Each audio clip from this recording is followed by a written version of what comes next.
O grupo de trabalho que analisa a regulamentação da reforma tributária apresentou hoje o segundo projeto de lei complementar.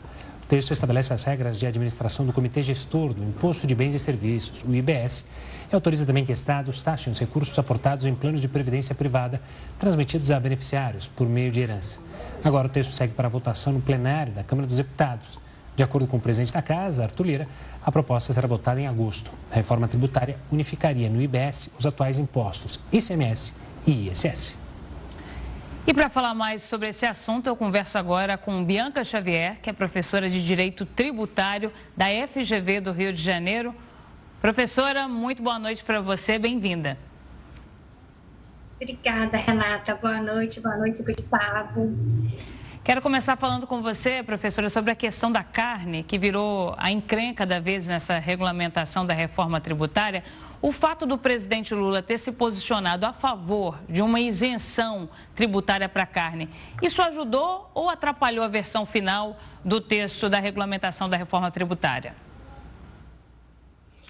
A gente tem vários pontos polêmicos, né? A questão da cesta básica, né, que tem a margarina. Então, a gente tem vários pontos polêmicos em comidas, né? Primeiro, a margarina está lá, né, na nossa cesta básica com alíquota zero, que é algo considerado prejudicial à saúde, e a carne não tem entrado na cesta básica, ela está com uma redução, é bom dizer isso, né? Então, ela não tem alíquota cheia, mas ela não está totalmente desonerada. Então, a gente tem, na verdade, 3 tipos de alíquotas para comida. A cesta básica, que é zero, a gente tem uma redução para aqueles produtos que são consumidos por uma classe, né, mais baixa, né, e são mais necessários, e a gente tem aqueles que vão receber tributação cheia. Então, a carne ficou no meio do caminho, então a gente acabou ficando ali com uma redução. Lembrando, Renata, que quem é de baixa renda mesmo, né, nem o salário mínimo per capita, apesar de pagar pela aquisição da picanha, né, da alcatra, essa pessoa vai ter o chamado cashback, né, ou seja, ela vai receber isso de volta.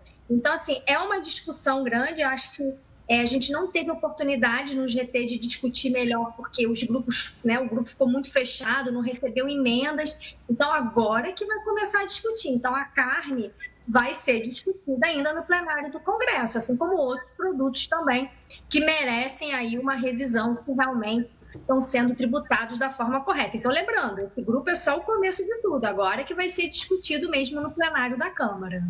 Professora, eu citei nesse texto apresentado pelo grupo de trabalho a questão da herança relacionada ao PGBL e o VGBL.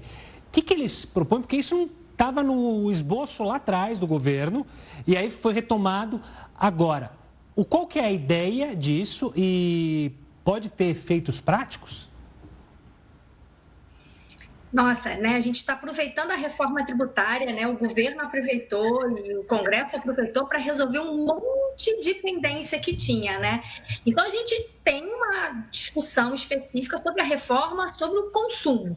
Então, a gente está falando de mudar o IPI, mudar o ICMS, mudar o PIS, mudar a COFINS, né, mudar o ISS, mas já que foram mudar na Constituição, né, que não é fácil mudar, o governo aproveitou e trouxe uma porção de modificações também, que às vezes é pouco falado, né? O foco é no consumo, mas mudou IPTU, mudou IPVA, mudou ITCMD, que é justamente esse imposto, né, Gustavo, que você falou, que é o imposto que incide quando a pessoa falece ou quando ela doa. E realmente, a gente tinha um problema muito sério no nosso ordenamento jurídico, que é mais ou menos o seguinte: antes da Constituição de 88, a gente tinha um tributo só, que não importava se você transferia algo em vida ou em morte, que é o ITBI hoje, né? Quando você compra e vende um imóvel, era tudo junto. Aí a Constituição de 88 separou. Deu quando a pessoa vende um imóvel para o município e quando é de graça, né? Uma doação, ou causa morte para o Estado. Mudou, separou ali em 2. Só que a gente não tinha uma lei complementar. Então, o grande problema, as grandes discussões relacionadas a esse imposto, né, em razão do falecimento ou da doação, é que a gente vivia no absoluto, né, um absoluto nada jurídico, porque os estados legislavam sem nenhuma legislação geral. E aí, é bom lembrar, né, o Supremo já tinha puxado a orelha do Congresso, tinha mandado em 12 meses fazer uma lei complementar, mas, o Congresso não cumpriu o que o Supremo falou e a gente, então, não tinha e não tem uma lei complementar do ITCMD. Então, só para todo mundo entender, né, a gente está discutindo IBS, CBS, que é consumo, mas precisava ter uma lei complementar sobre ITCMD. E o que eles fizeram? Aproveitaram aí que está vindo uma lei complementar para falar de IBS e CBS e trouxeram algumas normas, né, relacionadas ao ITCMD. E, vamos lembrar, os estados, sem lei complementar, alguns estados estavam querendo cobrar sobre o VGBL. E aí, qual é a discussão? Só para a gente entender. O tributo, constitucionalmente, é sobre doação e herança. Não é sobre seguro.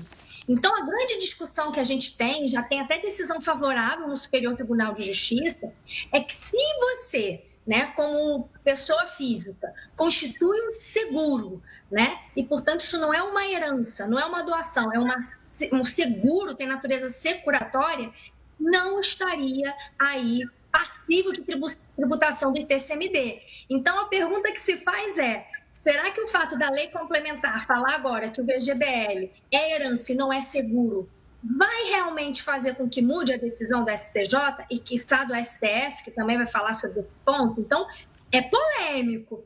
Tem decisão da STJ dizendo que não pode não, que isso é seguro e não é herança. Lembrando que esse tributo é sobre herança e doação. Então, vamos ver, né, se vai se manter essa disposição, né? Eles até colocaram um prazo de 5 anos, né, para não ter mais essa tributação, para não ser uma mera aplicação, né? Eles falam em um meio termo, mas será que é constitucional? Tem essa dúvida, porque seguro não pode ser tributado pelo ITCMD. Tem muitos pontos em aberto ainda, muitos pontos polêmicos ainda, né, professora? Tem a própria questão do chamado imposto do pecado, das armas, se vão ser incluídas ou não, o próprio cashback que você falou, se vai de fato funcionar operacionalmente na prática, enfim, tem muita coisa ainda para ser ajustada. Quero te agradecer, viu, professora Bianca, pela participação, pelas informações que você trouxe para a gente. Muito obrigada, uma ótima noite para você. Obrigada, Renata, Gustavo, boa noite. Boa noite, professora.